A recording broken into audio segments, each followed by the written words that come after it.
पिनाको उकालो देखाउँदै हुन्छ ठाडो उकालो हिँडेर जाँदाखेरि देखिन्छ गौरी पिनाक त्यसपछि हामी झरना देख्दैछौँ यहाँबाट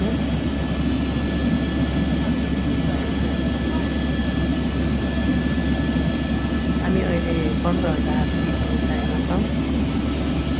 नेपाल ल्यान्डलक कन्ट्री हो भेरी बेस्टेड देश हो पहाडहरू बनेको छ ती पहाडबाट झरनाहरू झरेको दृश्य मन रमणीय बनाउँछ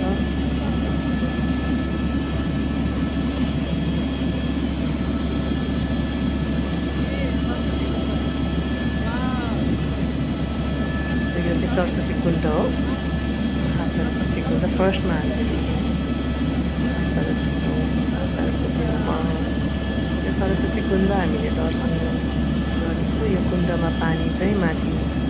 भैरव कुण्डबाट आउनुहुन्छ अब हामीले देख्ने भनेको निलो ठुलो विशाल भैरव कुण्ड छ यो चाहिँ हाम्रो भैरव कुण्ड हो यो भैरव कुण्ड चाहिँ हामीले जाँदाखेरि चाहिँ दर्शन गर्ने फर्किँदा चाहिँ लिएर हुन्न भन्ने जनविश्वास छ किनभने भैरव भनेको शिव भगवानको उग्र अवतार हो अति राम्रो छ भैरव कुण्ड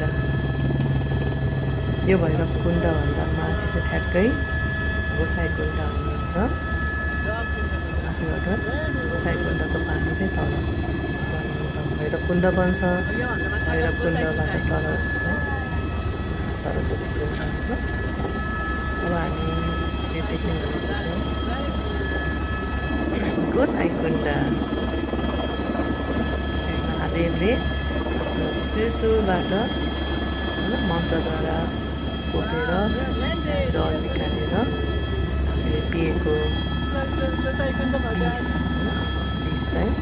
शान्त गर्नुभएको थियो त्यही भएर हरेक विषाक्त श्रापहरू यो ठाउँमा स्नान गरेपछि मुक्त हुन्छ यो ठाउँमा पुण्य पनि कमाइन्छ जय गोसाई